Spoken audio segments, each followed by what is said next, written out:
Hi, Ciclistas! Nandito pa rin po tayo sa Bacoor, Cavite for the second Ciclista Biker Shootout. I'm here with Mr. Ferdy Fernando, owner of Yamaha XTZ 125. Hi, sir! I'm Mass Motorcycle News Magazine. So, sir, yung Yamaha XTZ, magkano na po siya in the market?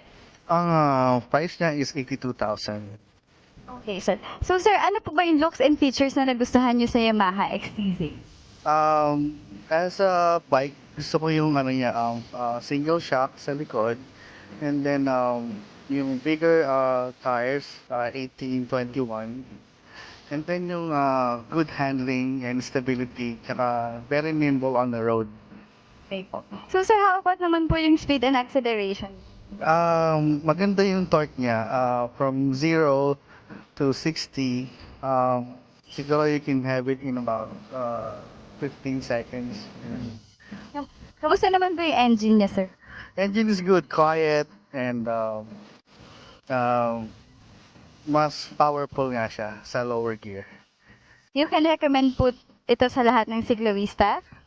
Highly recommend sa mga cicloistas. So sir, lastly, ano na lang pong message nyo to all the ciclistas out there? Sa mga cicloistas out there, be safe on the road, choose your bike wisely, at saka mag-pray before you ride. Yun lang. Okay, thank you very much, sir. So there you have it, ciclista.